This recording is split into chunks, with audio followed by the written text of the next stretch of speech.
Good morning. How we feeling? Yeah. Hey, I grew up in a church. We're getting ready to have the Christmas Eve services here in a couple of days. And I grew up in a church, though, that had these massive community-wide Christmas productions. Like, this was no ordinary church program. It was like multiple shows. It was cast members were like church members, and incredible stories, original scores and music. Thousands of people would come to our church every Christmas because of these productions. And a lot of times we would have live animals, like goats and sheep, like pooping everywhere, but goats, sheep, llamas. Llamas. We had llamas. That were one llama. I was in like fifth grade. It spit. They actually spit. I found that out. They spit at me in the face. Perfect aim too. Like boom. I felt humiliated. I was like, oh goodness. And he looked at me like, yeah, you stand too close, buddy. I'm gonna get you. But one year I played a shepherd boy, and I was pretty. I would just say I was pretty.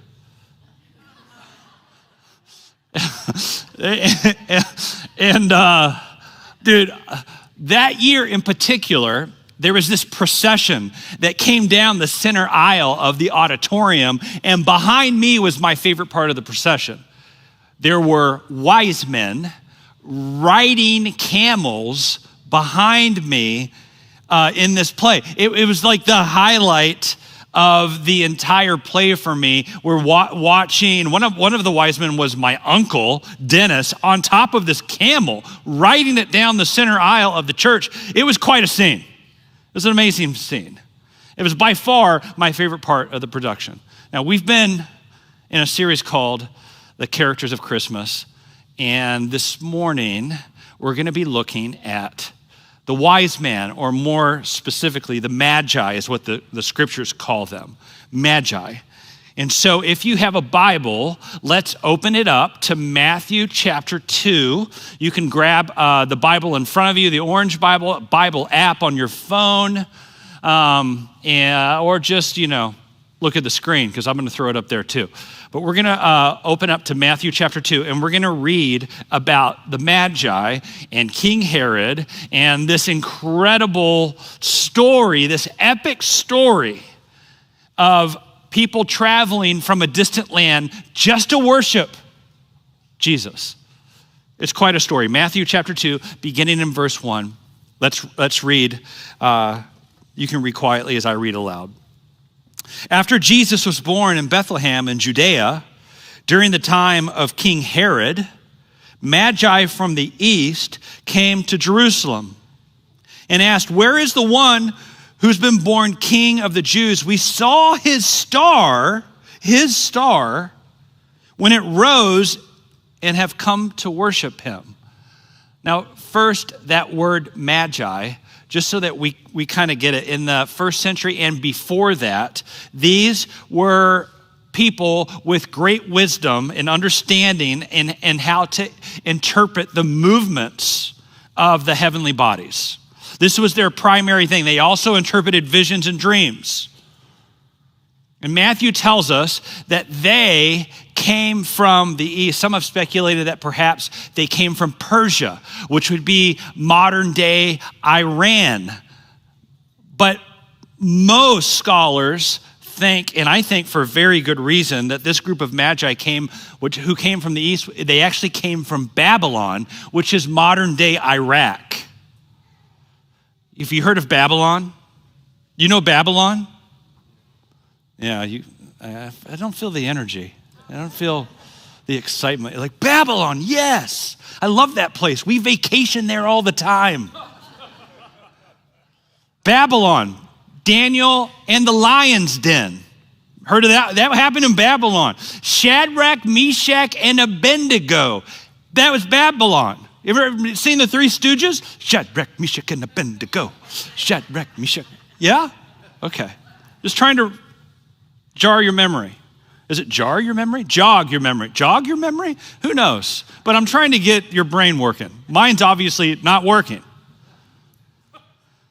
Babylon is where Jewish exiles were taken and where Daniel records how the Magi were called to help the king have his dreams interpreted. This is where, more than likely, these Magi are from, Babylon. They're from Babylon.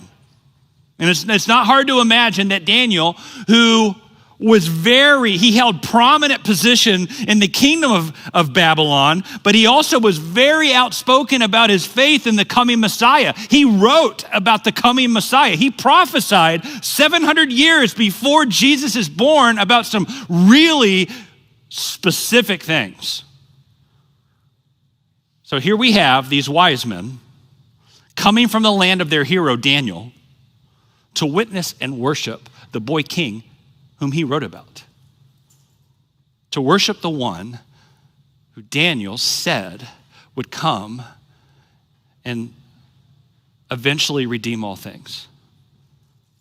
And so in the story, these wise men tell Herod that they were reading the stars in the sky, and the sky told them, showed them that they needed to travel west towards Jerusalem. The sky has been speaking to people lately. Have you heard of these drones flying around? People are freaking out. They're wigging out. People are wigging out right now. Have you ever had the sky speak to you? I'm from Long Beach. Let me just tell you about Long Beach. Regularly in Long Beach, my family, my wife and I would fall asleep to the sound of helicopters in the air looking for someone. Regular, it was normal. Like, a lot of times it was right above our house. Like, it's right there. Holy cow, they're right there. I hear them through the ceiling. They are right there. It was insane living in the LBC. But we moved to San Diego. No helicopters in PB, Pacific Beach, where we lived. And I remember our first night after we moved, we're lying in bed. Kelsey and I cannot go to sleep. And we're like exhausted from the move. Why aren't we sleeping? And I was like, oh, we're used to the sound of helicopters putting us to sleep at night. There's no noise here. It's quiet. But one night, I was in the backyard there in Pacific Beach, and there was a light in the sky. It was so bright that I thought it had to be like a searchlight attached to a helicopter looking for some guy. And my wife looked at me and she was like, that's not a searchlight on a helicopter. Brock, that's a planet. And I was like, what? Like, no, are you serious? That's a planet. And what she told me is my wife, science teacher, really smart. She's like, Brock, that is Venus. And it was at one of the lowest points and really close to Earth. It was brighter than I ever would have imagined. I couldn't believe that was a planet. My eyes were so used to the street lights of Long Beach, I had forgotten how bright and how beautiful and how awe-inspiring the night sky could be. Now, the ancient world, innocent of streetlights, they never forgot the night sky. It was there in all its glory. And many people, particularly in the countries to the east of Palestine, had developed the study of the stars and the planets to a fine art. They believed that the whole of creation was connected. And really what they believed was that it was interconnected, and when something important was happening on earth, it would be demonstrated in the heavens. So when this remarkable event happens among the stars and the planets, they then go about looking for its counterpart on earth. That was the culture. That was the thinking. Now scholars have labored. Like, what was this star? What was Matthew's star? What was that led these men from Babylon to Jerusalem and ultimately to Bethlehem? What could it have been? Some have said maybe it was Halley's comet. Halley's Comet comes every, 70, 80 years? You can see Halley's Comet. Or it could have been some kind of supernova. But more likely is the fact that the planets Jupiter and Saturn were in conjunction with each other 3 times in the year 7 BC. Why is that significant? Well, Jupiter was the royal or kingly planet, and Saturn represented the Jews in the first century. So the conclusion was obvious to these men. A new king of the Jews was about to be born. This is what they thought. See, these magi searching the heavens see this, and now they go about searching for its counterpart on earth. As I said, 1,000 years. 1,000 years, though, before this happened, King David prophesied that it would happen, that the heavens would speak about his descendant, his line of David, the coming Messiah. When he wrote Psalms 19, beginning in verse 1, he writes this 1,000 years before. He says, the heavens declare the glory of God. The skies proclaim the work of his hands. Day after day, they pour forth speech. Night after night, they reveal knowledge. The heavens somehow in this story, in the mystery of this incredible story, lead the Magi and their entourage from Babylon to the Messiah outside of Jerusalem. But let's keep reading in Matthew. Matthew, let's go to verse 3. When King Herod heard this, he was disturbed, and all Jerusalem with him. When he had called together all the people's chief priests and teachers of the law, he asked them where the Messiah was to be born. Verse 5, in Bethlehem in Judea, they replied, for this is what the prophet has written. But you, Bethlehem, in the land of Judah, are by no means least among the rulers of Judah, for out of you will come a ruler who will shepherd my people Israel. So let me just pause here for a second. We're going to have to do a little bit of work here to get to the whole point of this. But I want to pause here because everyone at this time in the first century, they are looking for the coming and waiting for the coming Messiah.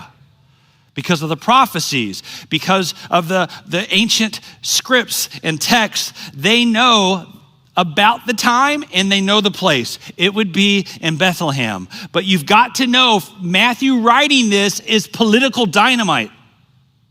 Because basically what Matthew is saying is, Jesus is king, King Herod is not. This is what he's saying. King Herod is the false one, a usurper, an imposter. The house of Herod did not like, and it didn't take kindly to the idea of someone else saying that they were the king when he was. So let's keep reading. Verse 7. Then Herod called the Magi secretly and found out from them the exact time the star had appeared. He sent them to Bethlehem and said, go and search carefully for the child. As soon as you find him, report to me so that I too may go and worship him. Now, just a little insight here. Matthew does not say a number. He doesn't say there's 3 wise men. We sing about there being 3. There are 3 gifts. More than likely, this is a large entourage coming from Babylon. This is a big deal. They're getting a lot of attention, causing havoc. They're wealthy, they're influential, they're wise, and they are coming from a foreign land. And so they're casting, like, people are so aware of this that even the King Herod, like, invites them in for a chat. But Herod is lying. He lies. He doesn't want to worship this Messiah. Let's keep reading, verse 9. After they had heard the king, they went on their way, and the star they had seen when it rose went ahead of them now until it stopped over the place where the child was. When they saw the star, they were overjoyed because, man, they're going everywhere trying to find where the king is born. What's going on? Where is he at? We want to worship him. That now they're overjoyed. Verse 11, on coming to the house, they saw the child and his mother Mary, and they bowed down and worshiped him. Then they opened their treasures and presented him with gifts of gold, frankincense, and myrrh. And having been warned in a dream not to go back to Herod, they returned to their country by another route. Verse 13, when they had gone, an angel of the Lord appeared to Joseph in a dream. Get up, he said, take the child and his mother and escape to Egypt. Stay there until I tell you, for Herod is going to search for the child to kill him. Verse 14, so he, Joseph, got up, took the child and his mother during the night and left for Egypt, where he stayed until the death of Herod. And so was fulfilled what the Lord had said through the prophet. Here's another prophecy. Out of Egypt I called my son.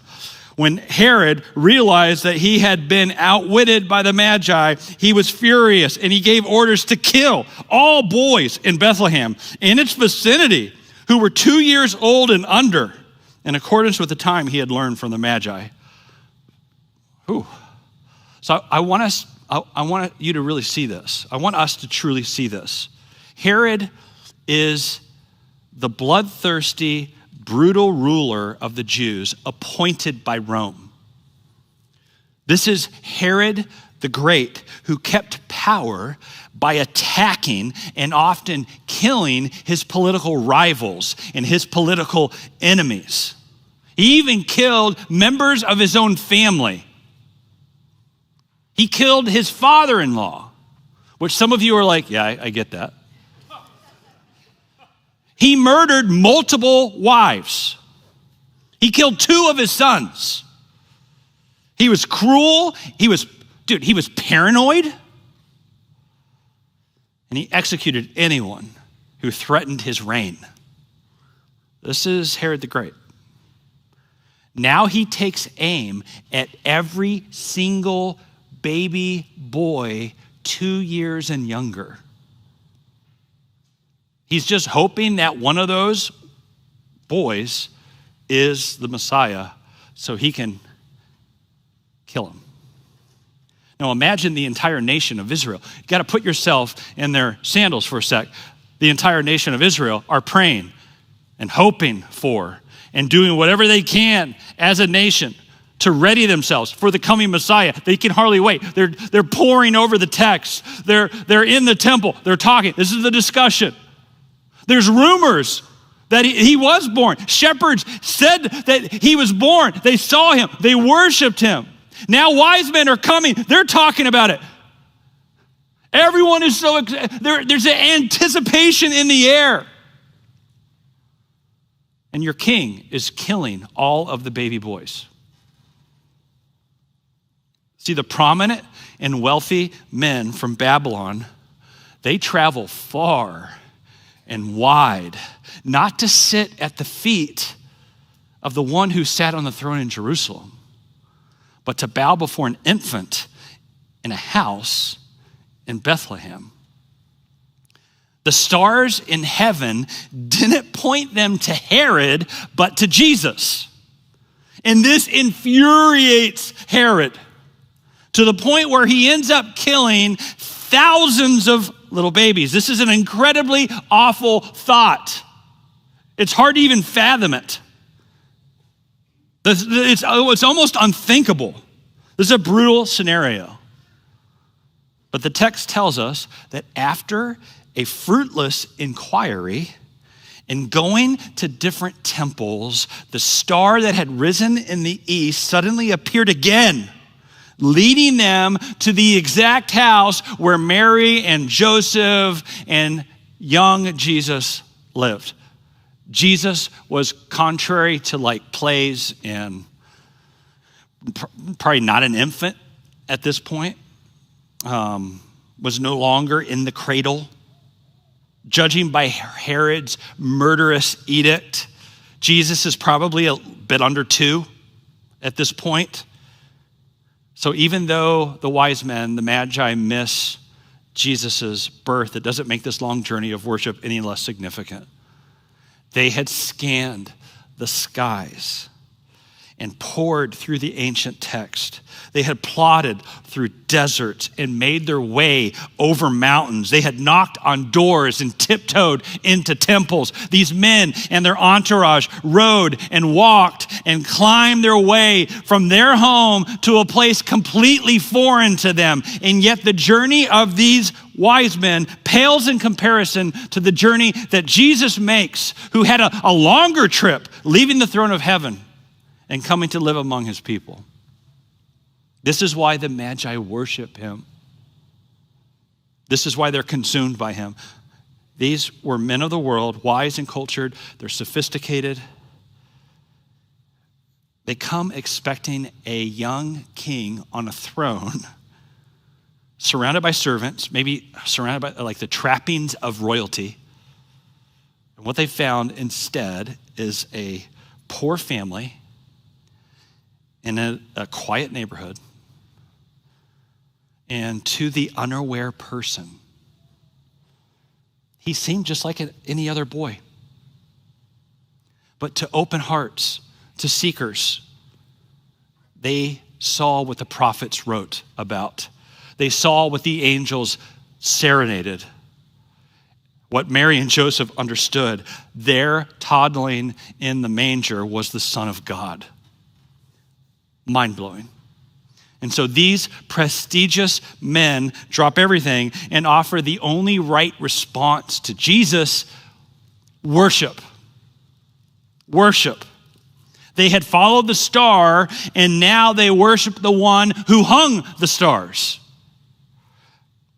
So the Magi worship, and then they give gifts. This the passage says they give 3 gifts: gold, frankincense, and myrrh. Don't you just love a little myrrh? Oh, it's so good. Sometimes I'm just like, honey, are you in the mood for myrrh? I could use a myrrh sandwich right now. Wouldn't you like a myrrh?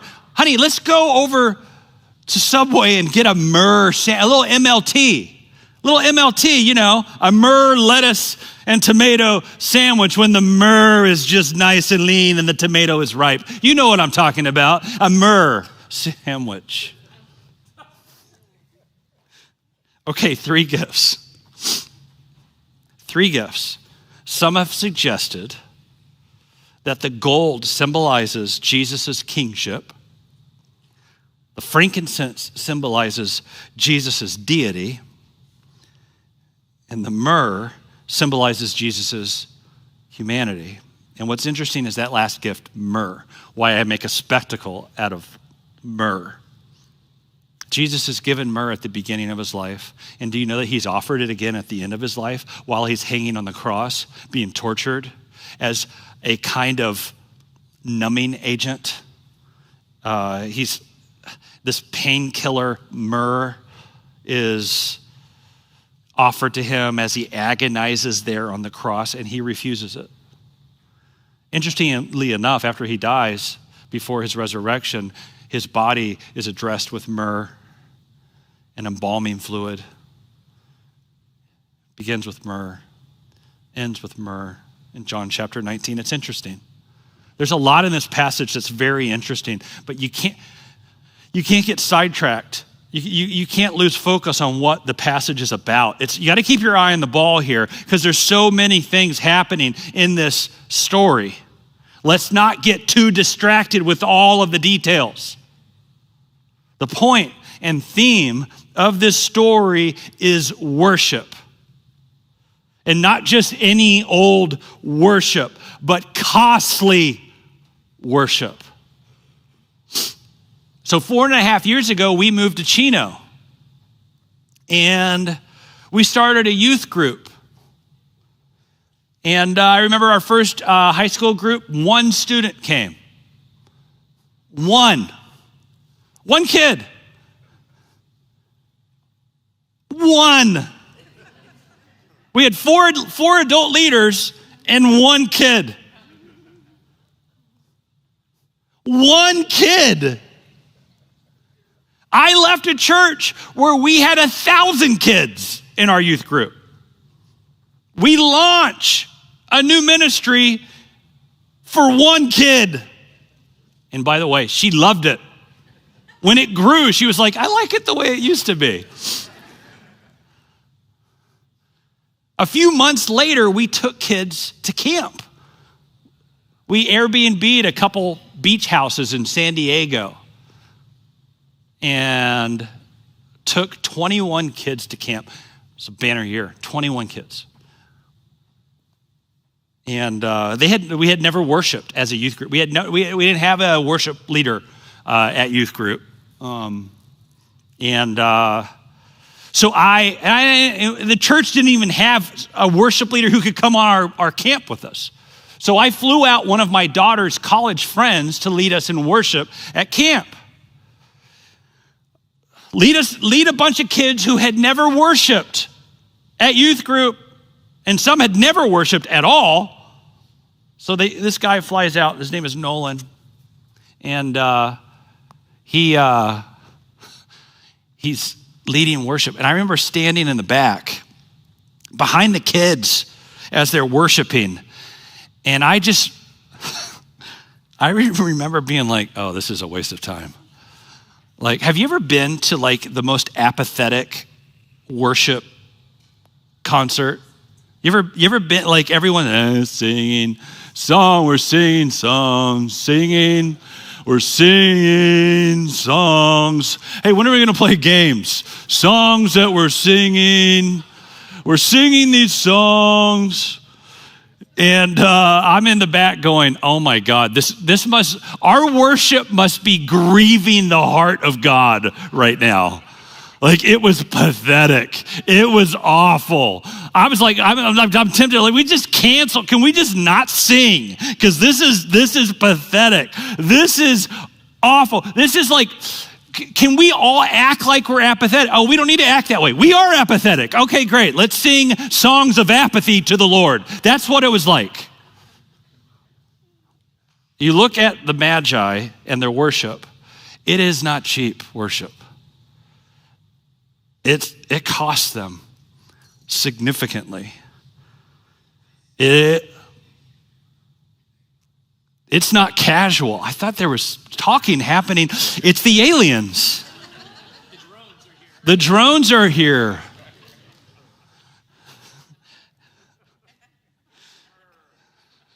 They came for the MLT sandwich. Their worship wasn't apathetic. It wasn't casual at all. There was no apathy in sight. They traveled for months just for this worship service.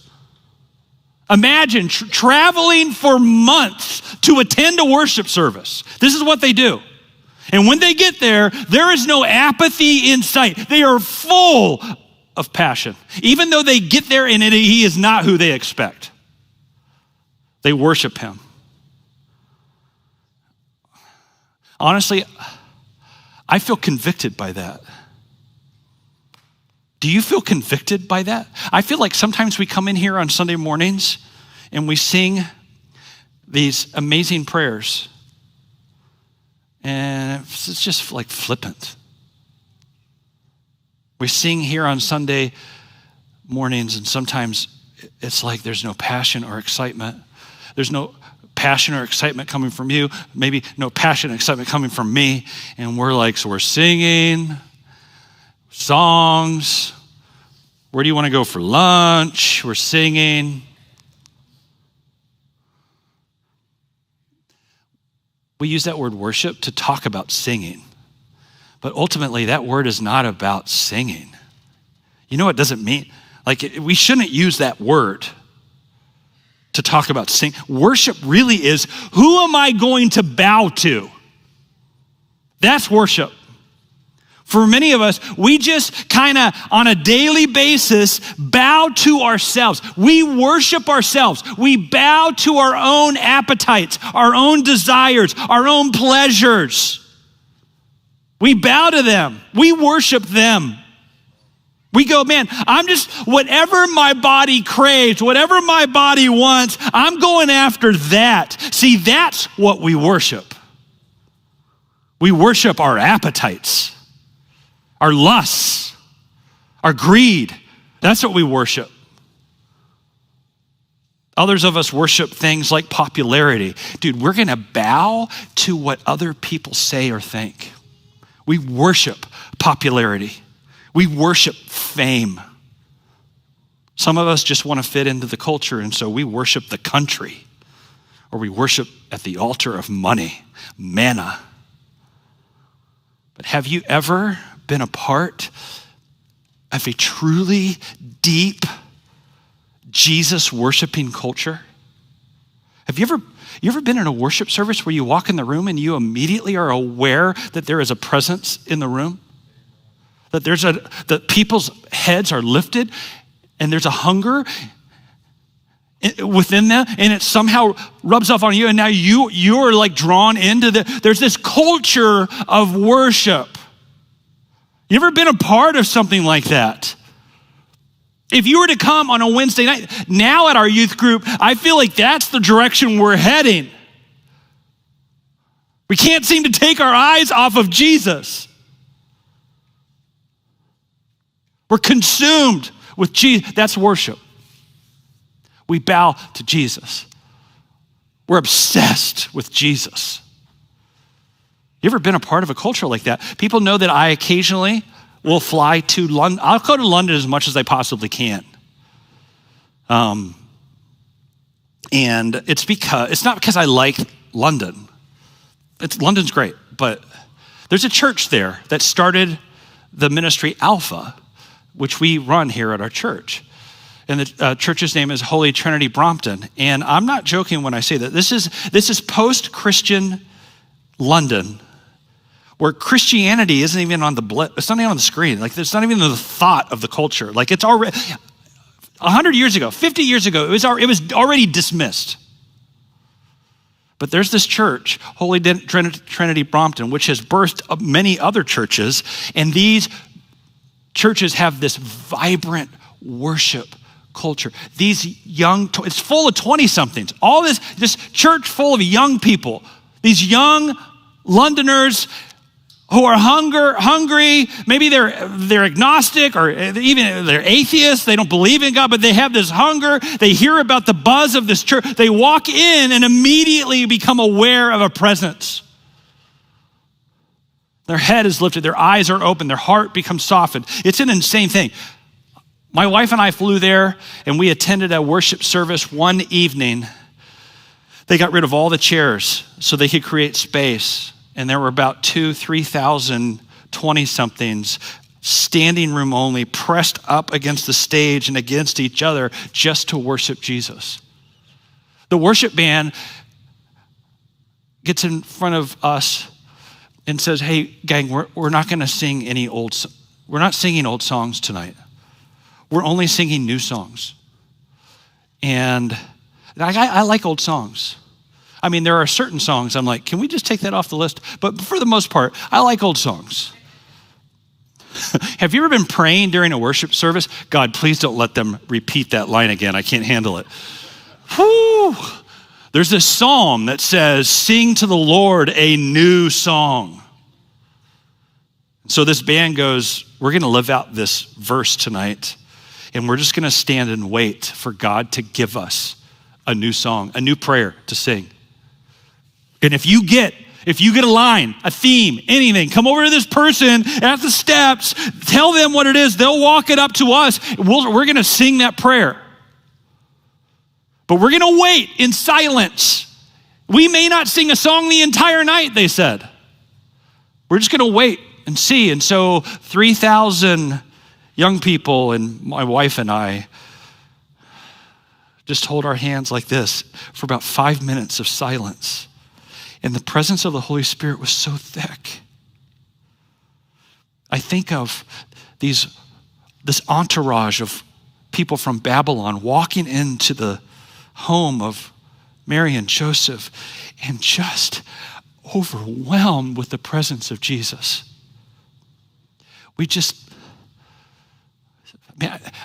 For me, I just started crying. We didn't do anything. We're just waiting in the presence of God. Then all of a sudden this lady comes up, says something to someone. They walk up to the lead worship person. The guy starts playing his guitar and we start singing this line. And then someone else comes and there's another line. And all of a sudden we've got a chorus and then a bridge and we go back to the verse and we are singing from our guts. How consumed we are by Jesus. That's a worship culture. There was this sense that no matter what any of us were going through, the difficulty, the hard, the suffering, no matter where we were in our faith journey, no matter what our theology was,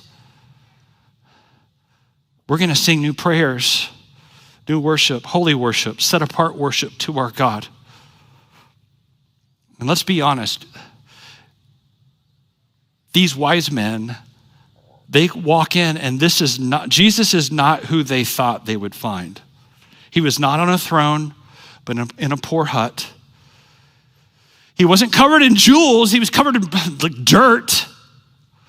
And he did nothing for them as a 2-year-old little boy.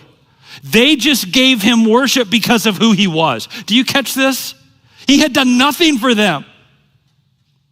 But they were compelled to worship him because of who he was. This is deep end kind of worship. Deep end of the pool kind of worship. This is sacrificial worship. You've done nothing for me, but you are my God and there's no one else. I worship you. Shallow and immature worship doesn't worship unless Jesus answers all my prayers. It's like he's a vending machine God. Like he didn't answer that prayer, so I'm not speaking to him. I'm not worshiping him this morning. Yeah, we can go to church, but I don't want to. What has he done for me lately? Until you shape up, Jesus, you don't get my worship. Shallow faith, shallow worship is transactional. Only if you do what I want you to do will I respond to you. Deep worship isn't like that. Sacrificial worship worships because of who Jesus is, regardless of anything else. There was a season in my life in which I was not on speaking terms with God. Have you ever given God the silent treatment? You're like, we're not talking right now. And I was going through a really hard time. We've all been there. If you've lived long enough, you have felt disappointed by God. Have you ever felt like God has disappointed you? He let you down. He didn't like keep his end of the bargain. Like, have you ever thought like that? Like, man, this is really hard. And I don't want anything to do with you, actually. I'm mad at you.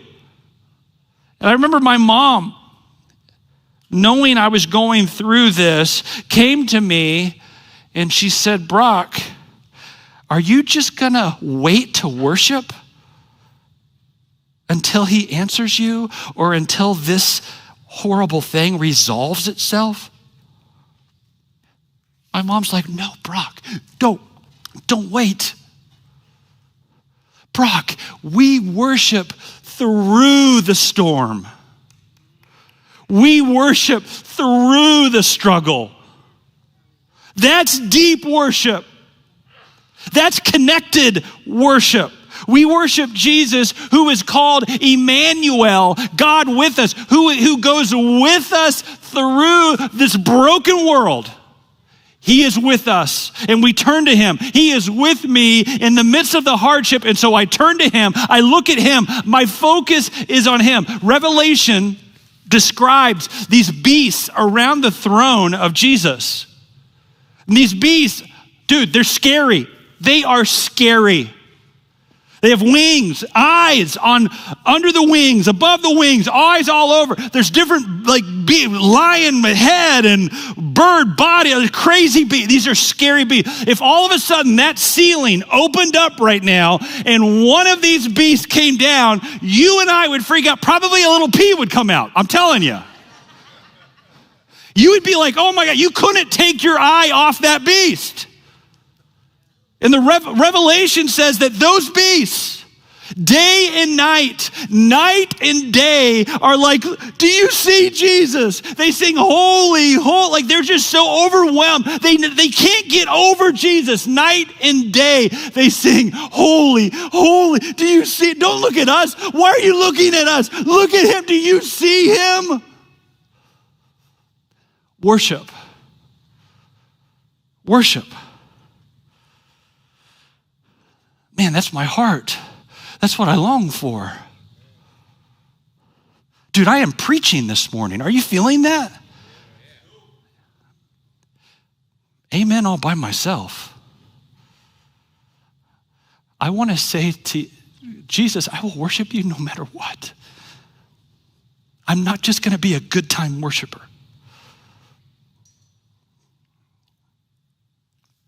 In about 2005, my wife had another miscarriage. And I was away speaking. I was on a speaking tour.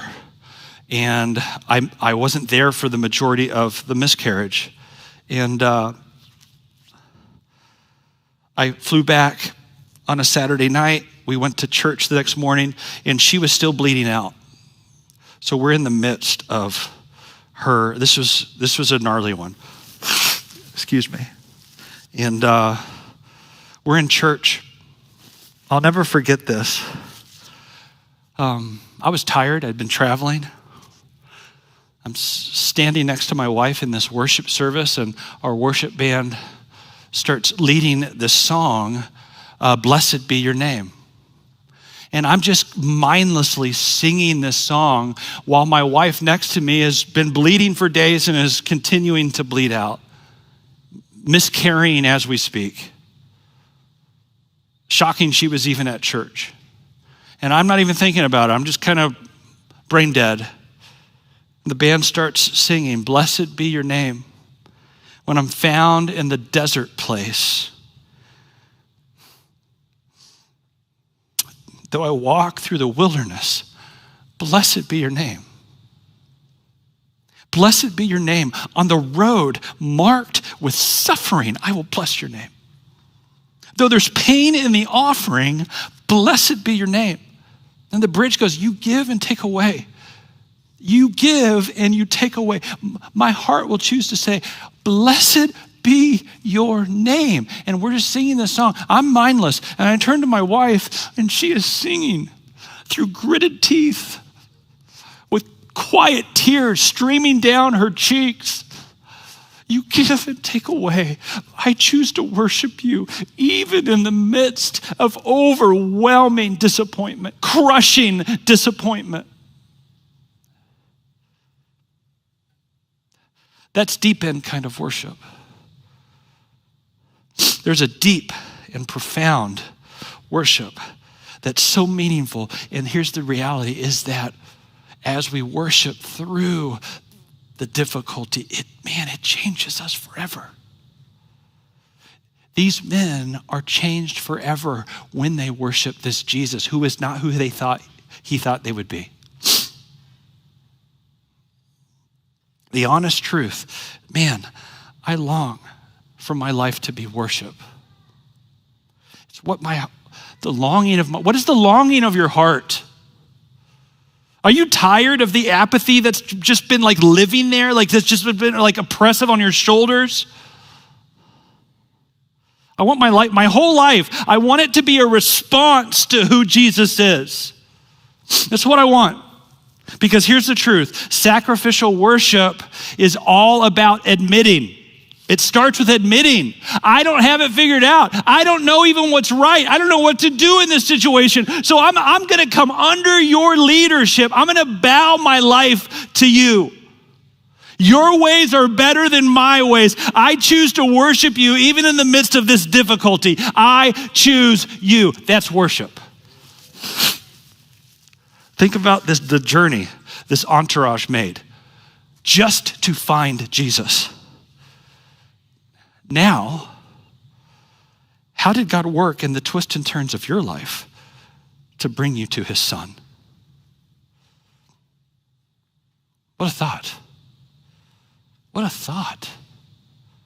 How you ended up here this morning. What a journey. My prayer is that we would be a church that truly sees Jesus. My prayer is that we would be a church that truly worships Jesus, passionately worships, that just worships him. That people would know about the Brit, man, they just really are into Jesus over there. They just seem to really love, it's like they adore him. They're consumed with Jesus. They're a little Jesus crazy over there. They seem so obsessed with Jesus. And my prayer is that in your personal life, that you would join in the chorus of worshipers at the deep end of the pool. That you would respond to Emmanuel, God with us. This is no game. God wants to change you. He wants to reveal to you who he really is. And he wants you to live a life that is a complete and utter response to him. Maybe the good news is better news than we ever dreamed of. May we be consumed by him. I'm going to invite the prayer team to come up, and whatever you're going through, I want to encourage you to worship Jesus. I want to encourage you, if you feel the weight of apathy, the weight of whatever it is you're going through, I want to encourage you to give sacrificial worship to Jesus right now. We're going to sing a couple songs, and my hope, my prayer is that you would come and you would get prayed for. Man, I've been going through this, I've been going through that, or my family's, whatever is going on in your life, we join together, because the truth is, and maybe you've been noticing from these videos, Kylie's video, dude, she's an amazing teenage girl who's discovered that we are family here. We love each other here. Why do we love each other here? Because we love Jesus, and he helps us love each other well. The more I love him, the better I love you. So whatever it is you're going through, come get prayed for. We want to join you. Maybe it's just, I feel stuck. Get prayed for. If you don't get prayed for, it's okay. You can worship right where you're at. Sacrificially worship him. Let's worship together.